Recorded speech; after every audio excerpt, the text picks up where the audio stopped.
చాలా మంది mutual funds అనంగానే అమ్మో డబ్బులు పోతాయి అనే దానిపైన ఉంటారు. ఇక్కడ మ్యూచువల్ ఫండ్స్ లో మీరు చిన్నగా మొదలు పెట్టండి, 100 రూపీస్ తో కూడా మీరు సిప్ వేసుకోవచ్చు అంటారు. అసలు ఈ సిప్ అంటే ఏంటి, కాన్సెప్ట్ కొంచెం క్లియర్ గా చెప్పరా? ఎస్ఐపి అనేది మ్యూచువల్ ఫండ్స్ లో ఒక పార్ట్.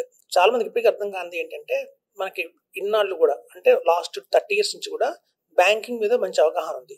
ఒక బ్యాంకులో ఫిక్స్డ్ డిపాజిట్స్, అలాగే బ్యాంకులో ఎఫ్డిఐ ఉంటుందా అంటే ఉండదు. ఎఫ్డి అంటే ఏంటంటే లంసంగ్ గా పెట్టేది ఎఫ్డి. సపోజ్ నా దగ్గర 2 lakhs ఉన్నాయి, నేను బ్యాంక్ లోకి వెళ్ళి 2 lakhs ఎఫ్డి చేస్తాను. సో అలా ఎఫ్డి చేస్తే నాకు ఒక ఇంట్రెస్ట్ వస్తుంది 6%, 7%. ఒక ఆఫ్టర్ 5 years నాకు ఇంత అమౌంట్ వస్తుంది, ఒక గ్యారంటీ ఉంటుంది. సో బ్యాంకులో ఎఫ్డితో పాటు ఇంకోటి ఉంటుంది, ఆర్డి అంటే రికరింగ్ డిపాజిట్. రికరింగ్ డిపాజిట్ ఎవరికి అంటే, ఒక సామాన్యుడు కూడా 1 lakh 2 lakhs పెట్టలేనప్పుడు నెల మొత్తంగా జస్ట్ 2000 రూపీస్ 1000 రూపీస్ తో స్టార్ట్ చేసేది ఆర్డి.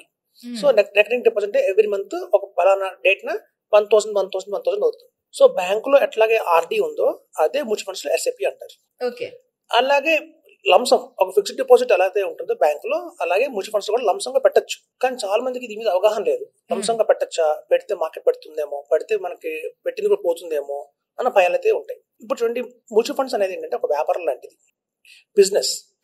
ఒక బిజినెస్ చూడండి, ఒక మంత్ ఎక్కువ వస్తుంది, ఒక మంత్ తక్కువ వస్తుంది.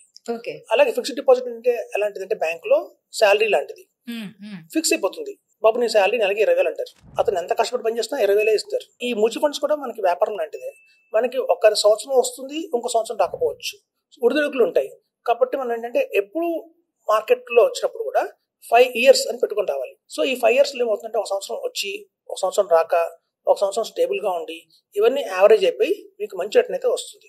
సో అందుకే ప్రతి ఒక్కళ్ళు లాంగ్ టర్మ్ అనేది, అలాగే మినిమం 5 years కనుక మీకు హారిజన్ ఉంటేనే మ్యూచువల్ ఫండ్స్ కి రండి, లేకపోతే మ్యూచువల్ ఫండ్స్ లో మీకు లాస్ కూడా వస్తుంది అంటారు.